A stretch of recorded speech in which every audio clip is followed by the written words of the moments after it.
young, brilliant minds into this profession by giving some light to this profession, making this profession aspirational, so that young minds who were trying to get into different other professions like doctors, software engineers, IT, and whatnot, they should also come and contribute.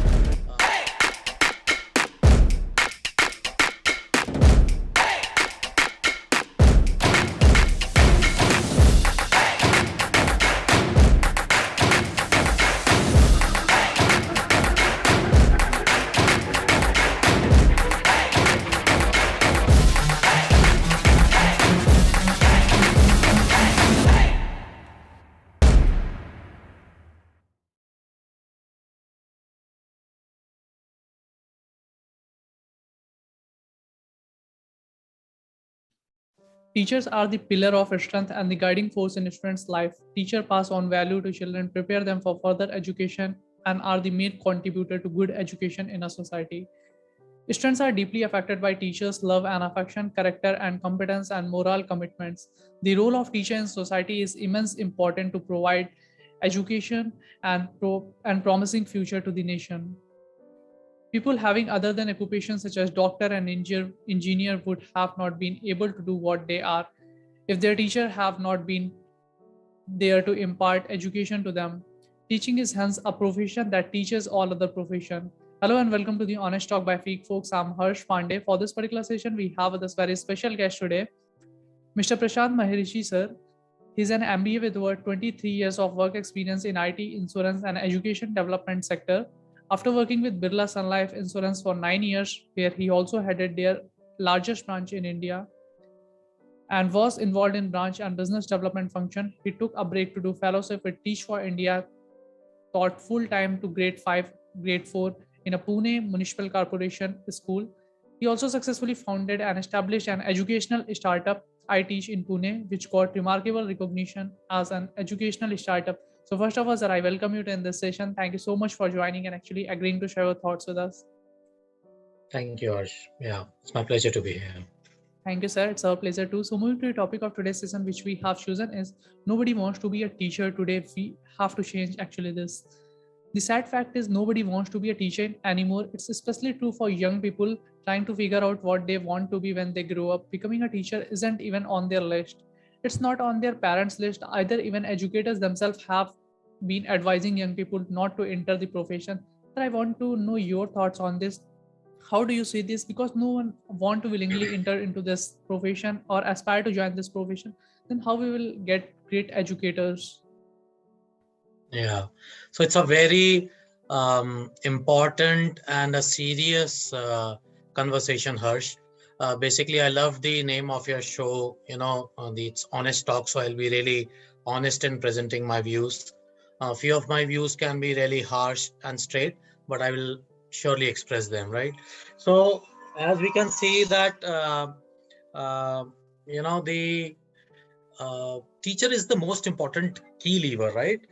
By key lever, I mean that like they are the ones who actually uh, make the student learning outcomes happen, right? And if the teacher in itself, if we don't have teachers, then how we will be producing, as you rightly said, the doctors, engineers, lawyers. So the mother of all professions, which I personally think is a teacher. But as you said that why people are why students or the young minds are not even trying to enter into teaching. So my question is that is teaching nowadays even labeled or marked as a profession? Is it really aspirational? Do like students, young students, even like they want to just be into that race of becoming lawyers, engineers, doctors? Reason being because these are the professions which are very well needed by the society and are very well paid off and are also carried in a very structured way. Yes. Right? If I talk about these professions, then in these professions they are why these professions other than teaching are so aspirational? Because you get money, you get growth, you get rewards, you get recognitions, you have opportunities to flourish, jump, go abroad, and so many of them, right? But teaching, like in teaching world, teacher says that teacher is always a teacher, and that has to be, because teaching is a place where you are yourself carrying your knowledge, your love, your affection for teaching to be with students and to just help them facilitate, gather that knowledge which is actually needed by the profession. So when I asked this question, I've interviewed so many of teachers during my startup. When I was founding this iTeach fellowship, I interviewed almost more than 1,000 teachers, and I was astonished to know, I was really shocked when like most of them used to come and say that I am a teacher because I would get little bit money, मेरी शादी हो जाएगी, अगर मतलब ये part time pass time job है, and that really used to hurt me and used to make me very much concerned that why are these people thinking like that. So if teaching is a profession where teachers are entering by choice and are not entering by choice and are entering by chance, then what does the future of our world, or that to our India, our Exactly. nation, looks like? So it's a very serious question to ponder upon. I Um, I think yeah, I so I hope, yeah, No, I think you have covered this, and by sharing your personal experiences, I'm sure the people those who are watching this session they must have understood this. And there's a one more point, sir, I want you to discuss because we have seen no education system in the world has excelled without making a significant involvement in building a cadre of quality teacher. Yet, teacher education is one of the weakest link in the education system. As the government of India frames the new education policy, it will be critical to focus on teachers and teacher education to ensure quality education. Sir, I want to know what are the some recommendations you have to foster upskilling and reskilling of teachers in our country? right. Very important question again. Um, see, there are a lot of things happening around the teacher development space. Even NEP mentioned a lot about how the teacher professional developments needs to be taken care of. But I think the missing link and the gap which I have identified is nobody is answering the how of it. Hmm, उसमें why है, what है, but how कैसे होगा, right. उसके ऊपर बहुत ज्यादा चर्चा नहीं हो रही है, and people are not taking that point very seriously. The world talks a lot about student learning outcomes. There Hmm, are so many people, the initiatives, the NGOs, other people who are actually impact investors are coming up, sharing their resources, their philanthropic efforts, money, going on to learning the impact. And by impact, I think in this education ecosystem generally is perceived with that how many students have we impacted, right? How many students have we reached out, uh, and what are the student learning outcomes? Students की learning outcome कहाँ से क्या grow हुई? But a very important question here is that have we ever thought about the teacher learning outcomes? If the teacher, which is the key lever to make these changes, these outcomes happen, are not trained well, are not placed well, are not happy, are not getting better, are not investing their time and resources in their continuous learning, their professional development, how will these student learning outcomes happen? So I think this part of the teacher learning outcomes is very close to my heart, and I keep on advocating this in various platforms. So I think the ecosystem should seriously talk about these teacher learning outcomes, how we can make the teachers better, happy, more stabilized, how we can attract young brilliant minds into this profession by giving some light to this profession, making this profession aspirational, so that young minds who were trying to get into different other professions like doctors, software engineers, IT, and whatnot, they should also come and contribute to this very important segment of our the teach and learning process, right? So, exactly. and I think the choices are open. Obviously, अगर आपने 2 4 5 साल पढ़ाया, जो आपने सीखा, और उसके बाद भी आप अपनी जर्नी ले लेते हो आगे वाली, how does it matter? But at least some sort of bright minds who can actually help the young generation, the kids, to learn better is also an important point to make new teachers in our system. And sir, I think you have stressed on this part, and I actually want to discuss with you that India started witnessing a very abrupt and weird pattern around a few years ago when there is a rapid growth in number of coaching institute in our country. There was an alarming rate at which these coaching centers were mushrooming across the country, the sudden popularity among parents to get their children admitted into top colleges of engineering, medicine, and law started a somewhat race like situation where every parent wanted their children to get the best education possible. The virtual race to get this so-called is the best education led to an increased demand of institutes which promised these parents success for their child. So how do you see this?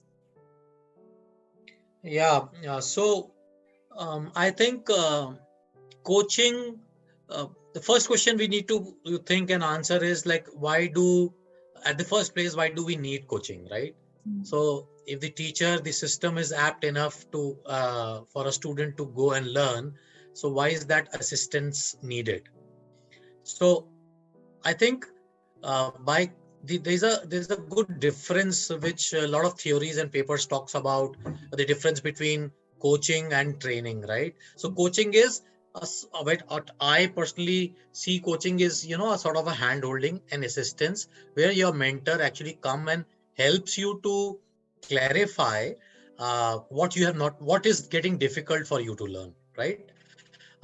Similarly, like if I take an example of to learn swimming, so unless and until you don't jump into that water, leave that fear of water, you can't learn to swim, right? Coach is always there to tell you the techniques, to tell you, to handhold you, and give that confidence, like, hey, jump, I am there to handhold, you will not sink. I think similar role is also of a teacher. Very important role of the teacher is um, to play that role of coach, to help clarify the doubts of students, to make them learn in their learning process, assist them in learning. And so basically what I can say is that if teacher is not doing is not playing a role appropriately, then this second choice of coaching would Right. happen, and that gave as you said, that the coaching centers mushroomed up. So that was a good business opportunity for the business world to encash upon, which directly connects to, in an hidden words, it's a message that teachers are not doing their job, so let's coach them and make money out of it. And yeah, and that's ironical. That's sad. No, I think you have actually covered this very well because you have discussed both of the aspects related to it. Why it is actually mushrooming, we need to understand behind this also. And sir, my next question to you is: if we talk about 50 years ago, school-going children were mostly from the elite and middle-class income groups. Today, with the success of SSA, Sarv Shiksha Abhiyan, and the right to education, classrooms are often diverse, and many students are first-generation learners who may not have academic support system at home. Teachers need to factor the social economic backgrounds of children. For instance, a hungry or an abused child will not be able to learn effectively. Programmers must guide teachers on how to nurture and develop this set to children. The more a teacher knows about a student, the better they will be able to support their learning and progress. So here my question comes to you is: how do you see the growing role of technology and internet in fighting these social economic challenges? Yeah, so I think your question touches upon two important points. I think I'll take the technology bit later. Sure. But the first part about the children coming to schools from various, diversified backgrounds, socioeconomic gap prevails, and very important, like rightly you said that if a child is hungry, if a child is not settled at his home, how will he learn or she learn, right? So it's very critical for a teacher to understand where the child is coming from. That's why we say that um, effective teaching and learning happens when teacher is able to identify um, the need of the child, right? If teacher thinks in a way that मेरे को खाली इसका report card अच्छी तरह से तैयार नहीं करना, homework नहीं दे रहा, my job is to understand the child, and an approach of all children approach, that all kids in my class will learn. I need to touch Yes. upon lives of each child, every child, like in which I actually interact with. So if a teacher is able to play that role, because that role during the early years of a child essentially is played by a teacher and the school system. So if we identify those needs of teacher, sorry, the needs of those children, the high needs of those children, and a teacher play a role of fulfilling those needs, supporting that child. अगर बच्चा भूखा है तो उसको पहले पढ़ाने से पहले कुछ खिला दीजिए, right? अगर वो सोया नहीं तो टीचर जाने. Teacher can get into a quick conversation with the child that what is happening at his home, his place, why is happy, why is unhappy. So that sort of a support itself from a teacher brings back the child in that learning mode. That's how, like in my experience, when I used to teach in Pune Municipal Corporation School for my Teach for India fellowship, 2 years, that was my priority, that I should know each of my child, personality, what is the background. मैं सारे अपने बच्चों के घर पर होकर आया, मिलकर आया, देख कर आया कि which background they are coming from, what are their needs. You can easily judge कि if you know there's a sort of an abuse in the family, you will directly see the repercussions on the child. So it's very important, very vital for a teacher to understand those aspects as well. So I think this sort of aspect, technology cannot assist or cannot play a very vital role in doing it, because that's understanding the human psychology, and understanding that child psychology happens when you interact face to face, when you are with that child, when you are actually empathetic towards that child, and you're learning more about that child high needs. Now let's come to the second question. What was the other question of the technology? Can you please separate it for me? How this technology is actually helping to cover these social economic challenges? This is really difficult to answer, that I cannot think of technology assisting in socio-economic gaps, but definitely technology can help to reach the students, right? So for example, if child wants to learn something, and there's a great repository of tools, the content, chapters, people are doing great job in creating good learning content. So I think with the use of technology, such sort of learning content can be made available to the kids. It's really affordable. I'll not say cheap, but it's really affordable. And there's a lot of content which is actually available free of cost on the cloud, right, on internet. Yeah, so but there are like certain challenges attached to it again. I'm like, if you know, there are if a child wants to take an online class now, during the last, like this pandemic, the system actually moved towards online learning, but we all know that what sort of challenges were faced. People who are in the high network areas were able to access computers, laptops, mobiles, were able to actually connect to this online teaching learning platforms. But what about those kids who are there far in their rural area where the network is not there? Their mobiles, like there's an electricity failure, and the power failure doesn't allow you to even charge your mobiles. So many of challenges are there, but I think the ecosystem, the industry is learning from all this experience, which they have, the data which they have gathered, and are coming out with some smart solutions. But I still think that physical touch, like a teacher being a teacher with a child, makes a huge lot of difference vis-a-vis, imparting that learnings online. That's how, like, that's what I think and feel about. No, indeed, actually you have to find this. And you can keep your children engaged on an online content, but you can't actually observe, you can't even give proper feedbacks, you can't even hear them, that how they are growing. So very important aspects to consider. Indeed, sir. And in your first answer, you have mentioned, actually, you have stressed on very important point, and I'm very impressed that you have mentioned this, because you have said reading and writing are not just the only outcomes of true education. And sir, my next question comes here is that while learning outcomes are important, we are in a danger of thinking that all education is about learning outcomes. Reading and writing are, of course, the bare minimum that a child should get by doing to the school.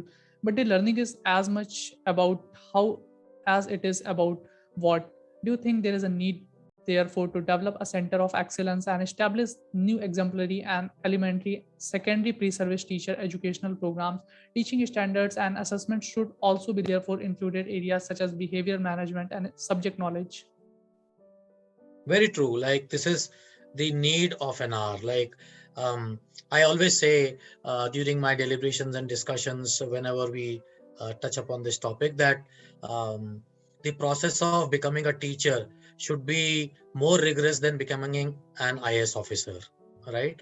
So, like, why don't we have that rigor in our teacher selection? Why, like, do you know of any institute where any child, the top runners in our school, want to desperately get an admission into that college which produces excellent or exemplar teachers, right?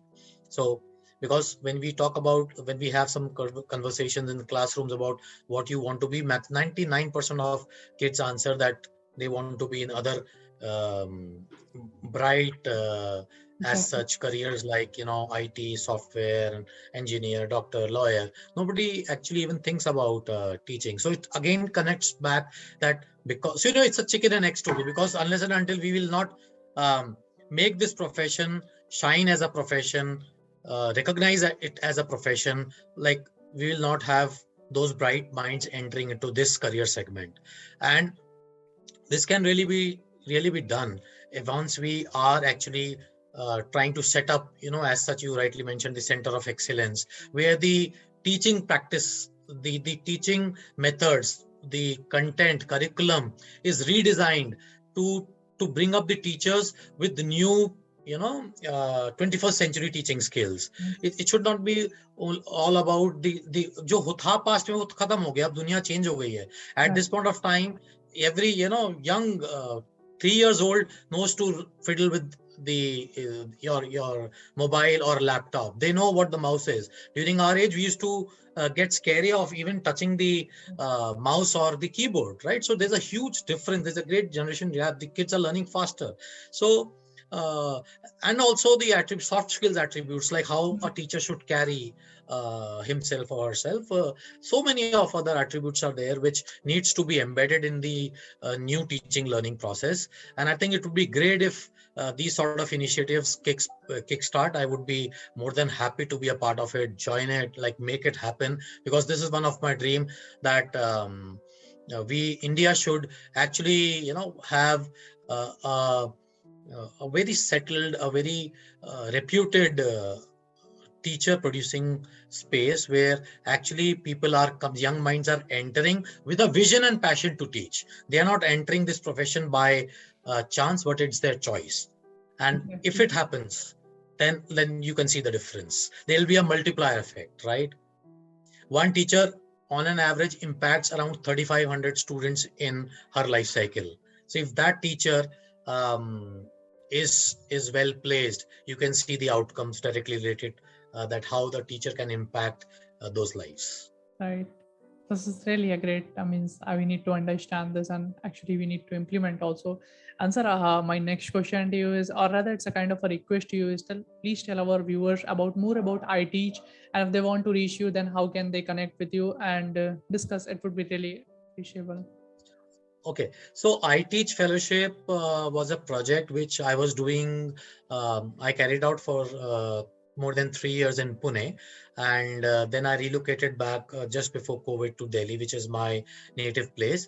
Now we are, because of COVID, we stopped the operations, because it was a process where we were piloting about. It was a process of directly teacher recruiting a teacher, then coaching a teacher in a 1 year program, and then placing the teacher in a school to handhold throughout that first critical year learning journey. Very soon, I'm working since last almost 2 years to uh, reframe and rework this fellowship model again for teachers, the bright minds who actually want to get into this profession. And I think people can directly reach out to me or write to me, or um, like, I'm available to guide them in whatever knowledge I have, and direct them into uh, the teaching learning space. Also, very soon you will hear some news about my new launches of the projects that which I am working on right now. This is really great, and I'm sure actually people will find us insightful, and they may find the LinkedIn of Sir profile in the description of this video. And again, thank you so much, sir, for joining and giving your important time. It was a kind of a healthy conversation with you over the topic, and we look forward to conduct more such session with you in future. Thank Thank you you so so much, much. Harsh. It was great hearing your thoughts as well. Thank you. Same here. My pleasure. On the Bye. ground is where I stand. Never give up, that was always the plan. It's so cold outside. I'm alone, I'm alright. It's so cold outside. I'm alone.